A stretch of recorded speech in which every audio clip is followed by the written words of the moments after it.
are, and we'll start to teach illiterate kids how to read the scriptures, and maybe we can influence them with the gospel. 9:30 and 11.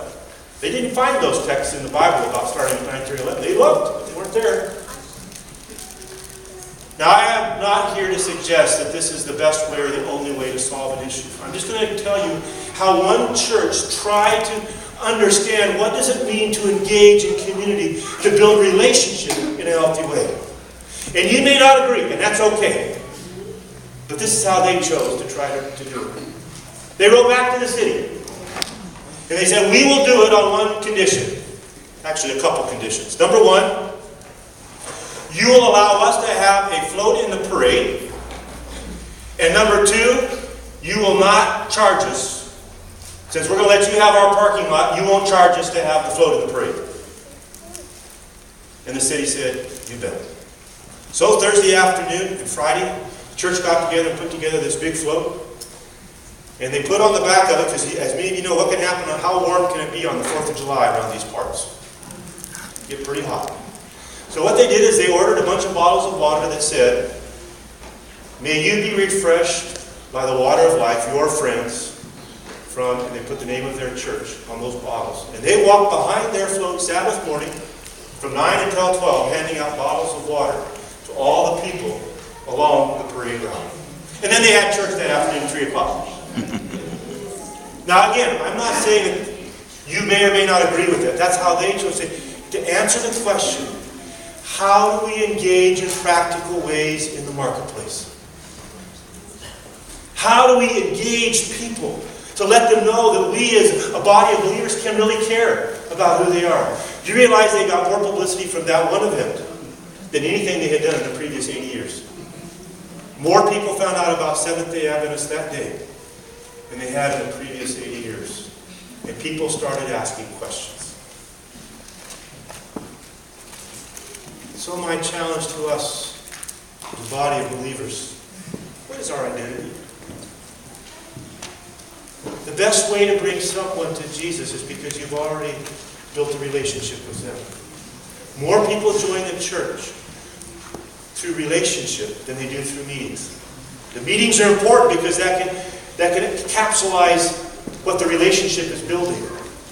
But there is nothing as important as building one-on-one relationships with people in the marketplace.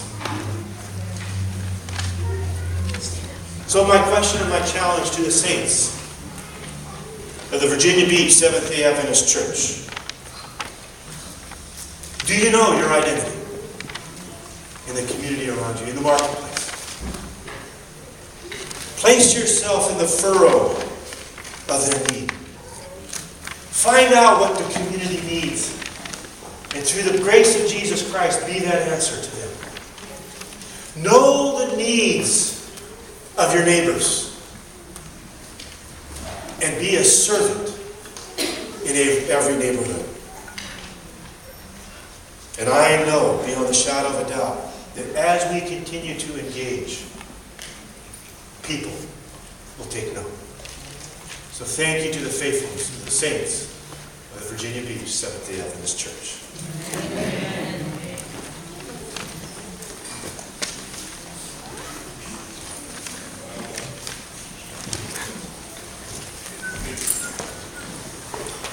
Time for our closing song. Romancho didn't ask me to do this, but I wanted to explain something what happened. Because he demonstrated something to me, I think Elder Miller was talking about. That was the total wrong track that was supposed to be played. And most people probably would have quit, did nothing. He went through it. He powered on because there was a message to give about ancient words being ever true.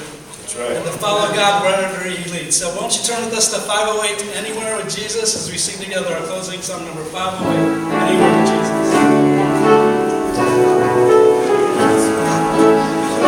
Let's stand and sing together, Anywhere with Jesus. Anywhere with Jesus, I can safely go. Anywhere He leads me in this world below. Anywhere without Him, dearest Lord's my way. Anywhere with Jesus.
not to avoid, but to engage.